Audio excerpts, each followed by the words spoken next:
Welcome to the Impatient Entrepreneur Podcast, a show where we hear from entrepreneurs and business owners who are chomping at the bit to make their mark on the world. I'm your host, Lauren Quidar-Cockrell. Now, let's hurry up and get to the good stuff.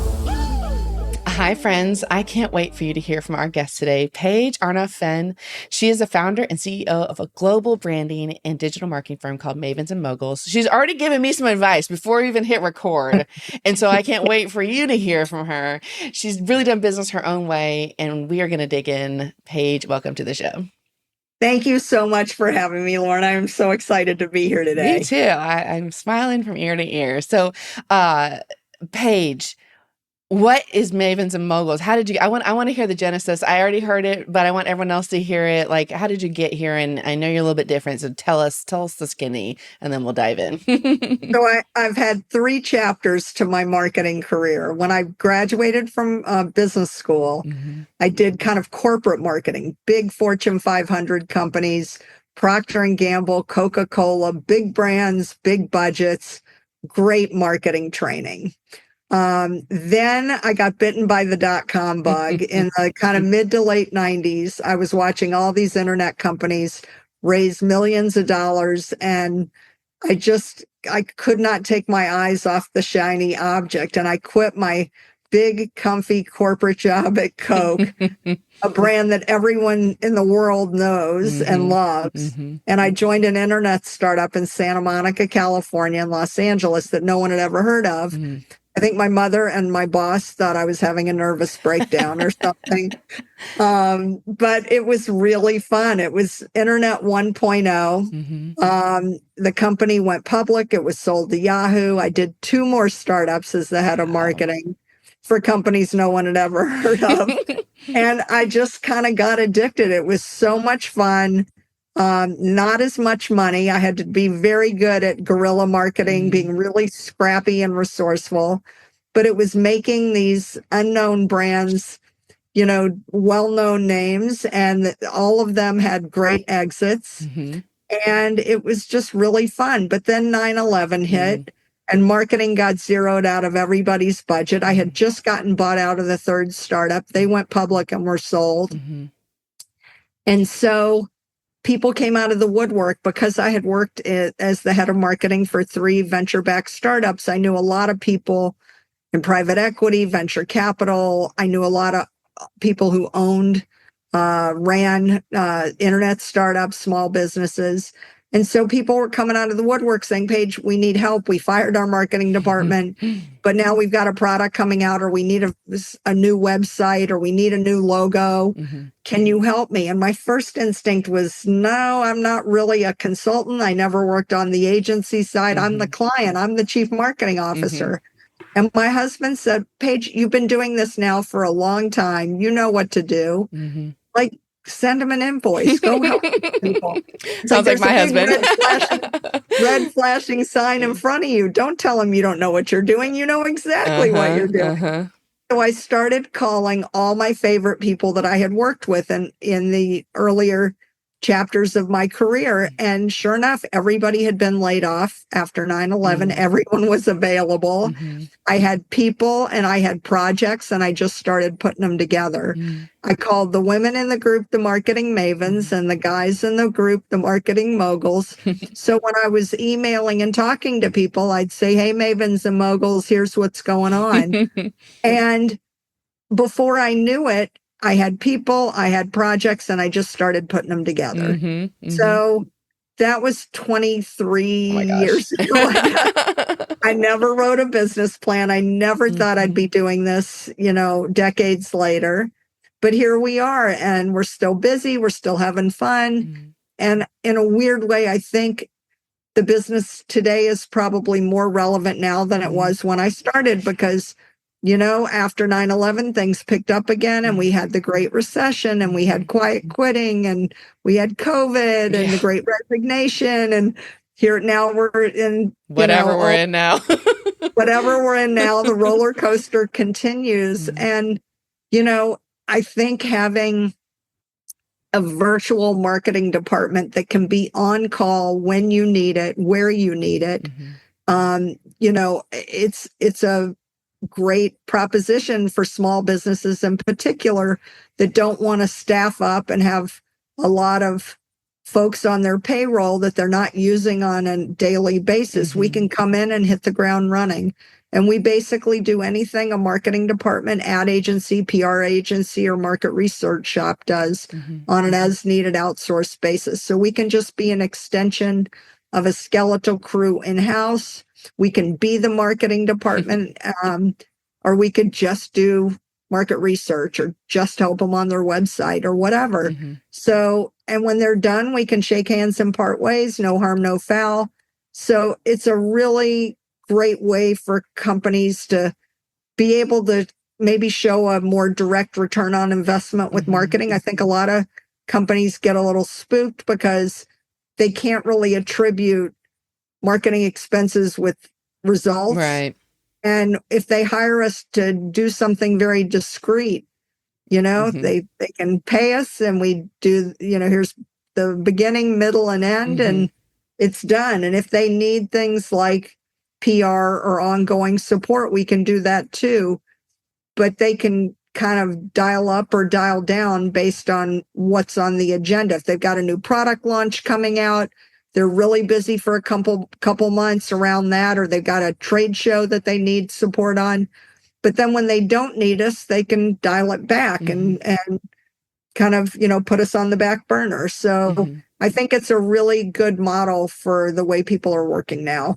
When I started, people didn't really outsource marketing. They had an agency maybe, but they outsourced HR, legal, but marketing always seemed a little too close to the core. But, now fast forward, the sharing economy is alive and well, and people share everything, their houses, their boats, their cars. I mean, there's nothing you wouldn't think about sharing today. So outsourcing your marketing doesn't scare anybody anymore. Right. But when we did it back in the day, I think we were considered kind of a pioneer in this space. And, the world has conspired to make me look maybe like a visionary. I just saw an opportunity and jumped on it, but I'm still having fun. And this has been my longest job by a ton, because my longest job before this was 3.5 years. And like I said, I've been working for myself now for more than 2 decades. So if I get sick of my boss this time, I'm dead. Yeah, I'm in trouble. Now, I can see how that works really well for the client to be able to, turn up and down the volume and manage their costs from that perspective. Like, how do you manage that as a business owner of, when you're looking at projections and thinking about capacity and all that? Like, how do you do that? So we're virtual. I work out of my house, and all the people, I've got about 4 dozen independent contractors who are all seasoned marketers. They may be generalists or specialists. I have people, all they do is technology PR, or all they do is quantitative market research. But then I also have people that are like chief marketing officers. They've run marketing departments, and they can wear a lot of different hats. So, and people are located all over the country, 14 different major cities. And then also major world capitals overseas. So we've done work, in Canada, Mexico, Europe, Middle East, Asia. We've done work all over the world, but everybody's virtual. So it's a very low overhead operation. And we come together and form teams based on what our clients need. I like to have a physical presence if at all possible. So if we've got somebody in the same geography as the client, that would be like the team leader. But the team itself, depending on what skills and expertise is needed, can be located anywhere in the world. And so we just come together virtually and help our clients however we can. And, it's been, like I said, I never wrote a business plan. I've been doing marketing since 1990, so for a long time. I understand marketing a lot, but we haven't productized anything. We don't have like a widget. Everything seems to be more custom because every client we work with kind of needs different stuff, and we just pull together the right resources. So it works. But, you know, I guess if I thought about it too much, it might drive me crazy. I think if I had realized what I was doing when I started, I probably would have been paralyzed. Like, oh my God. The first website that I built with a college buddy of mine, she was trying to learn how to do programming. So I was her guinea pig. She did the back end and I wrote all the copy, and that was my starter website. It lasted for 5 years. I mean, you know. So, you know, I think like most entrepreneurs, you just, you know, seat of the pants, you just jump in, roll your sleeves up and get going. Yep. Felt. Yes. Accurate. Like, this is fine. So I guess, you know, first official question is, Paige, are you an impatient entrepreneur? I mean, aren't all? That's like by definition. I think we're all impatient. I think when you kind of roll up your sleeves and start your business, you hang out your first shingle. I mean, you're basically saying, I see a problem that's not being addressed, and I've got a solution.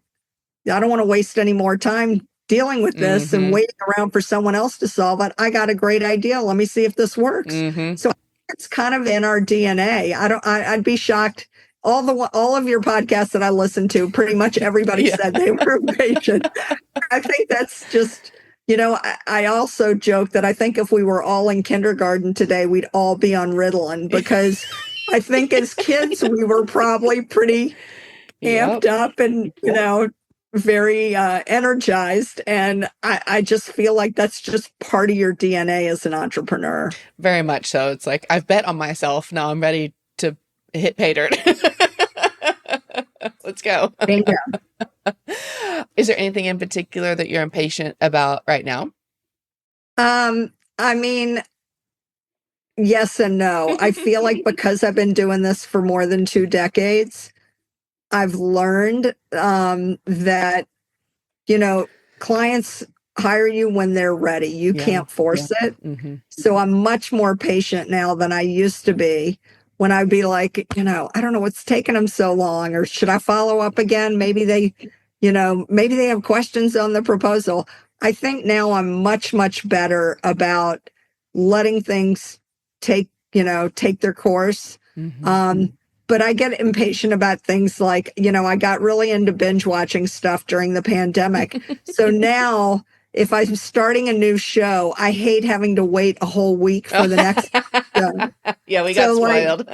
So, you know, when I start watching, I try to wait till it has a backlog so I can do a little more binging. Yes. That I'm definitely impatient about. We're recording this in April 2025, and Mobland has come out on I've heard that's amazing. Well, we're like, okay, we're enjoying this, and then we're like, all right, let's watch another one, and we were out of them. We watched 2 episodes and that was it. We're like, no.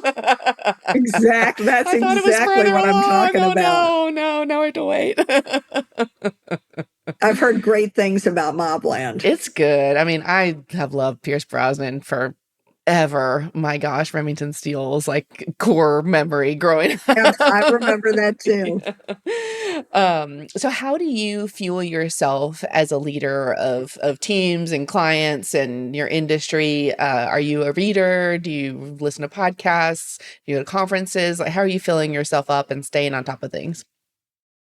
All of the above. I feel like I have, ever since I was young, I've had kind of an insatiable curiosity. I love learning and reading. I was always a really good student. I think I feel fortunate that I have a growth mindset. Like I always want to learn more, do more, talk to people. I'm just very curious. I love talking to people. I love asking questions. So I'm reading constantly. TED Talks, podcasts, and I listen to like businessy ones like Guy Kawasaki, who talks to, quote, remarkable people. And that's interesting. But I also love like Julia Louis-Dreyfus has a podcast called Wiser Than Me. And she talks to these women who are older than her, in their 70s, 80s, and 90s, and they talk about their lives and careers. And I just feel like it doesn't have to be, it's not just marketing stuff. Right. I like business stories. I like life stories. I love hearing how people navigated the twists and turns and ups and downs. I feel like I learn something from every story. Absolutely.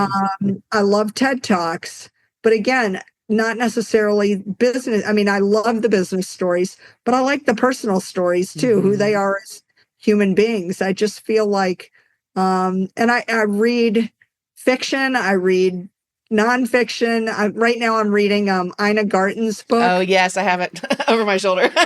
Yep. Be ready when the luck happens. Yes, when the luck happens. And I'm loving it. I don't watch her show. I know who she is. I'm not a good cook, but she has such a great backstory. I mean, I'm enjoying everything about, I think, she's a really good storyteller. So I feel like as a leader, you have to keep feeding yourself. Yes. Like you can't just get kind of buried in the day-to-day, the minutia, the details, the admin. But I feel like, it's really important it's like, they say on the airplane, put your own mask on first before you take care of others. I think for your team to stay energized and creative and excited, you have to do that because you're the engine. You're the one that kind of lights the fire to keep everybody else energized and moving and excited. So for me, it's just part of who I am and part of my routine. Me too. I feel the same. I love being curious as well. I read a ton just for pleasure, just because I enjoy it and I enjoy stories. I've always loved stories, but I love founder stories too, and listening to different, how people made it work and how they overcame really challenging circumstances, things I hope I never have to face. But yeah, I love them too. And it's interesting because right now, I'm having to give myself a little grace in this season because I'm trying to listen to a Super Communicators book about communication, and it's just my brain is so full right now that nothing is penetrating, and I just have to listen to music because I'm like, well, I'm not, I need to just calm down and rest, I guess, because I think I'm maybe a little overwhelmed. One thing that I picked up right before my 40th birthday, I started practicing Tai Chi. And I don't know if you've ever done any kind of, it's a martial art, but I'm not into yoga. There are a lot of things I'm not very good at, or my body doesn't cooperate. But I absolutely love Tai Chi and Qigong. And I'm somebody whose mind used to race constantly. And Tai Chi has definitely helped me slow down and focus and be more intentional. But I find myself sometimes, like you say, it's like overwhelming sometimes when you've just got so much coming at you and so many things, balls in the air, so many things you're working on. And I take literally an hour out of my day every day, 7 days a week. And there are classes online you can do it on your own.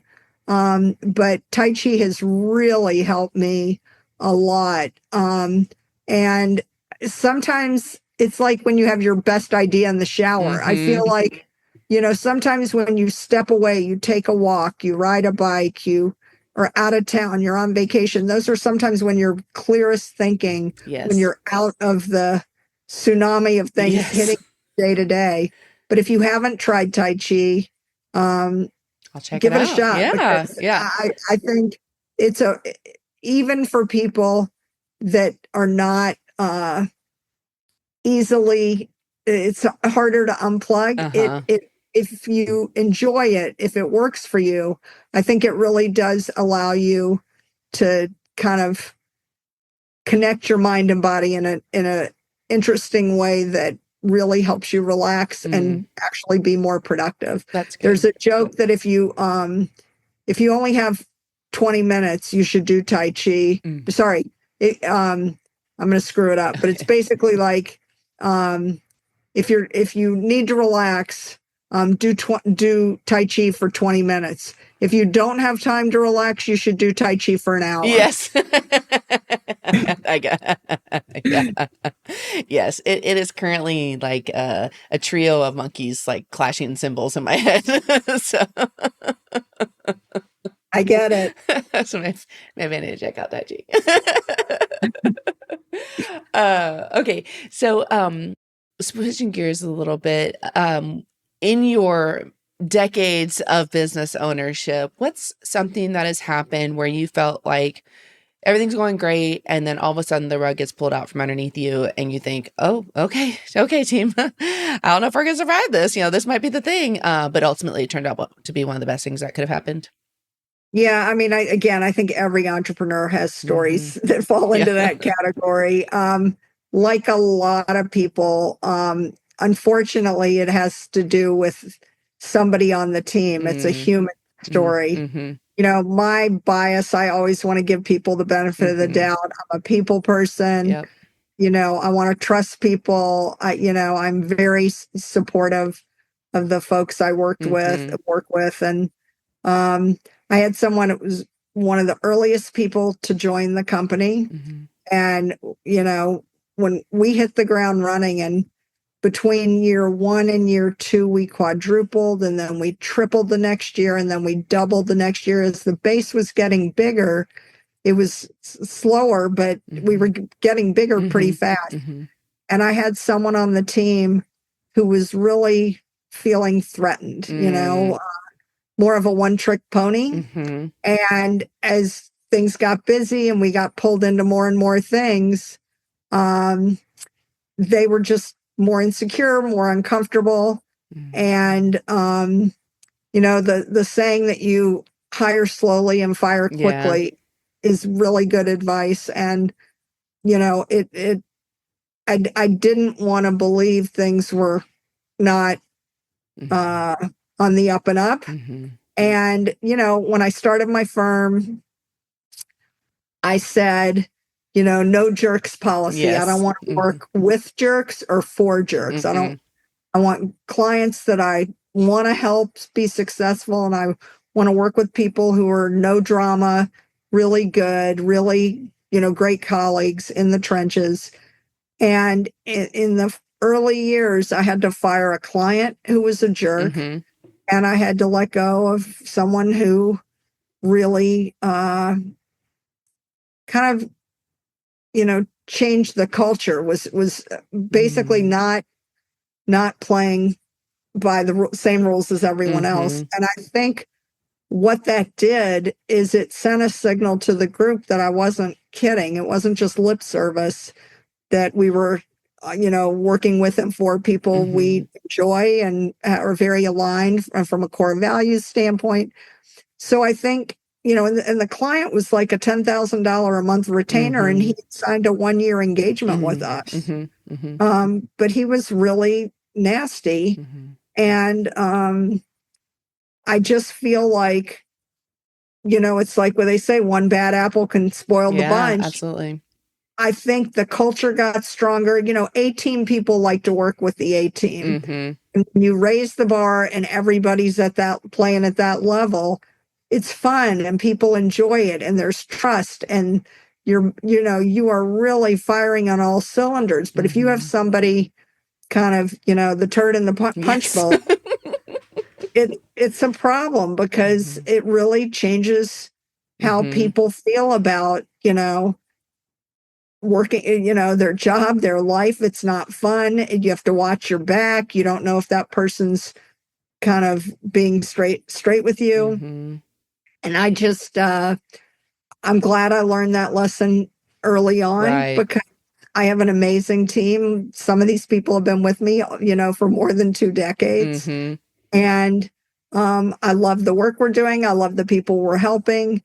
So, but you can't let a kind of a negative HR experience rattle you, because it happens. Even people, I think of myself as being a great judge of character. I've hired a lot of great people in my career, but you have to pay attention, read the tea leaves, and don't again, I like trusting people and giving people the benefit of the doubt, but don't be stupid. If you Right. see and you can tell, and the other way you really know you did the right thing is after that client was gone, after that colleague was gone, people were so happy coming to work. Like, everybody, it was like a little lightness in the step, people just felt better, and you could just tell.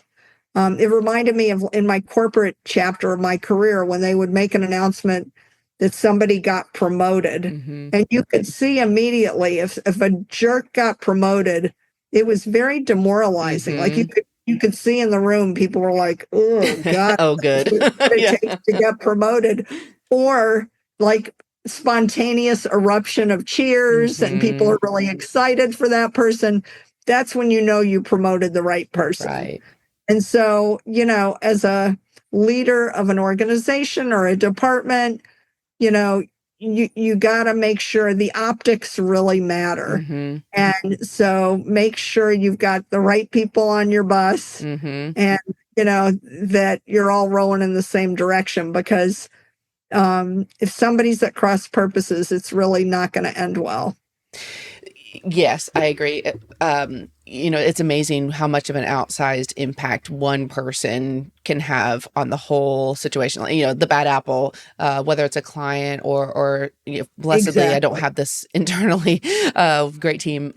But you definitely from time to time, someone sneaks through, and then all of a sudden it's just everyone's on pins and needles, and the more scared you are to make mistakes, guess what? More mistakes happen.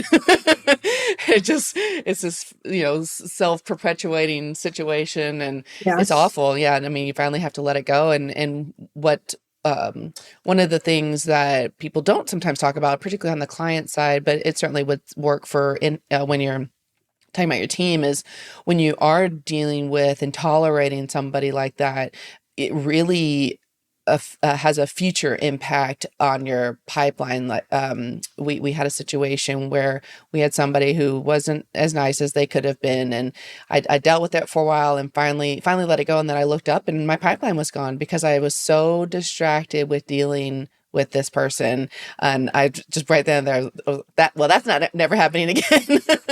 No, I had the same epiphany. I'm spending more time managing this person's ego than I am filling my pipeline. Like they are not my customer. They are not my client. Why am I trying to make this person happy or feel secure or feel, more confident? That is not my job. If this person, if we've moved beyond this person's skill set, then it's time for them to leave. It's time for them.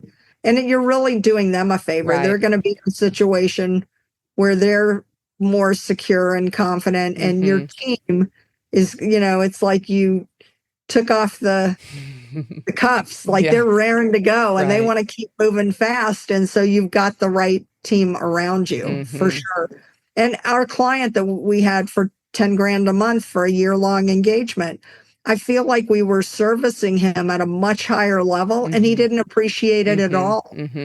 And releasing, shaking hands and parting ways, we were able to replace the revenue with clients who were so much more aligned with us in every way. And we more than replaced the revenue with clients who just thrived. Right. They were flying, and it was a much, much better fit. It is scary when you do that, because you don't know what's going to happen. But I feel like that's when the magic happens, when you get the right recipe, the right team, the right kind of mojo, it all works out. And that's where people really start to thrive. Absolutely. Amen. Yes. Someone once called it releasing them to the economy. So that's why I'm releasing you to the economy. I like that. I was actually just counseling or coaching one of my team members the other day about, leadership and what you tolerate is what you endorse. And so if somebody isn't acting right and that's going unchecked, then you are communicating that I'm okay with this, and I'm more than okay with this. I promote it, and so it's just something to be wise around as you're dealing with others, as you have a team underneath you and you're growing them. It's like conflict is scary. We don't want to have those tough conversations, but if you don't, you're like you said, you're gonna lose all the good ones. Yep.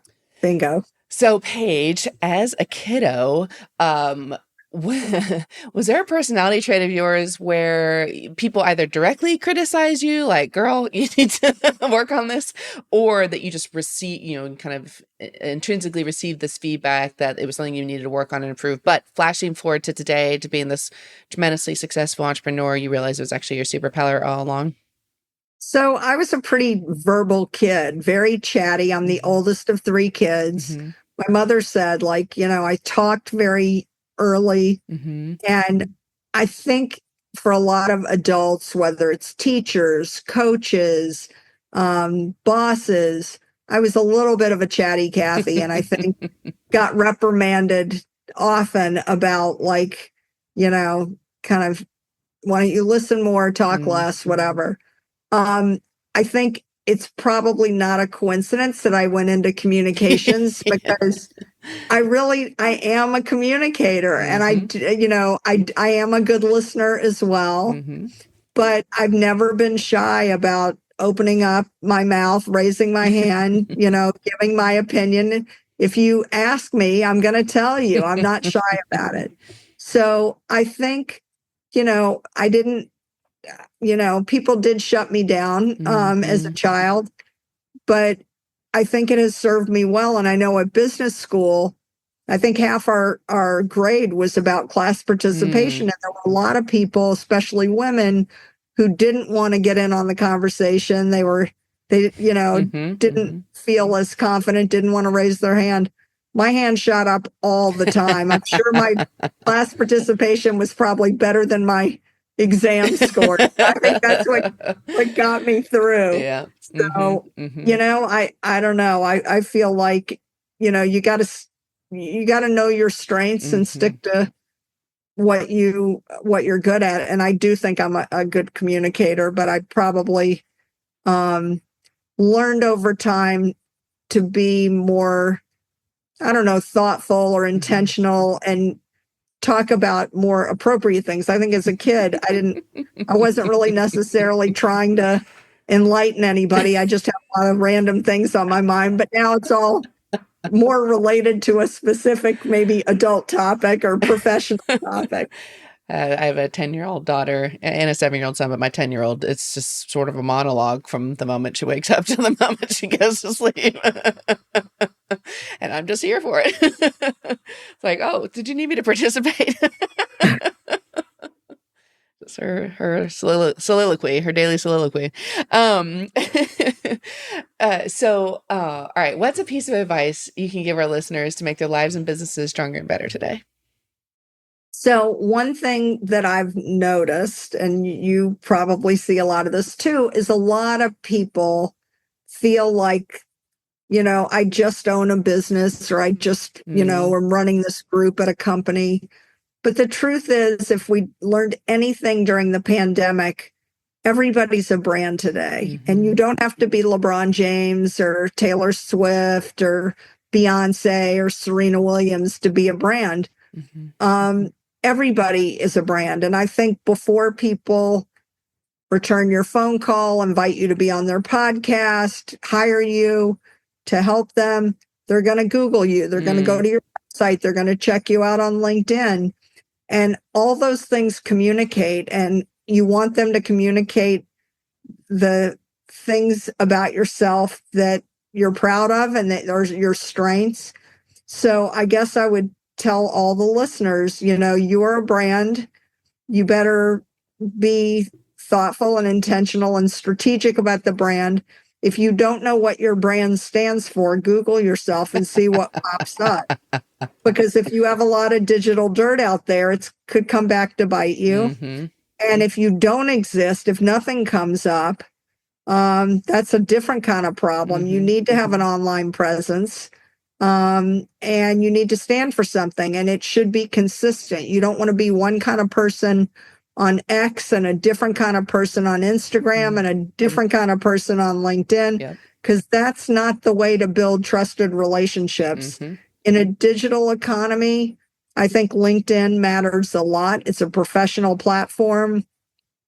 You want to clean up well. And by definition, when you look people up, you're going to know people in common, most likely. You'll have a few people that are maybe 1 degree or 2 degree, and people can do back channel kind of market research and intelligence to learn about you. And you don't know if somebody on LinkedIn, we may have people in common. It could have been my college roommate. It could be somebody that I met at a networking event 5 years ago that I couldn't pick out of a lineup.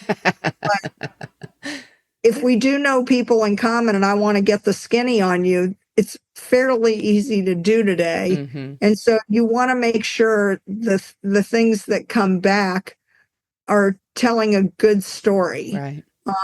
So I guess my advice is, check yourself out online, talk to people who know you from different parts of your life and ask them, what words come to mind when you think about me? And it's an interesting exercise. We do it for clients all the time when we do market research. What are the 3 or 4 words that are consistent themes? And are those the kind of things you want to be known for and remembered for? A brand is a promise of a consistent experience, and it's the real estate you own in people's minds. So when they have a problem that you can help them solve, do they think of you first? Because if you're not a brand, you're a commodity, and commodities compete on price. That's a bad place to be, because, anybody can lower their price. And that's not a sustainable business model. If you're a brand, people will pay a premium for you.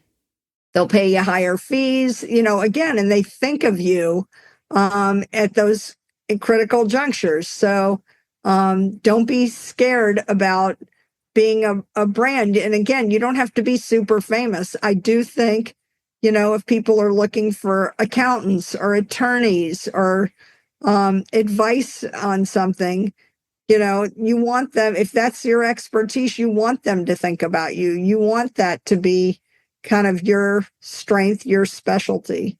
So, make it a priority. That should be pretty high on your list today. Great advice. Thank you for doing that. All right. Where can people find you? There are 2 good places. LinkedIn, as I said, that's my platform of choice. My last name is hyphenated, but it's all smushed together on LinkedIn, Paige Arnof-Fenn.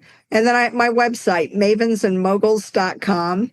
And then as one of my clients always says, because, my company has an ampersand, my last name has a hyphen. She's like, there's just too many words to remember. She's like, all I remember are Paige and Mavens. And she goes, I put it into Google and you pop right up. So thank goodness for search engine optimization. You can find me that way too.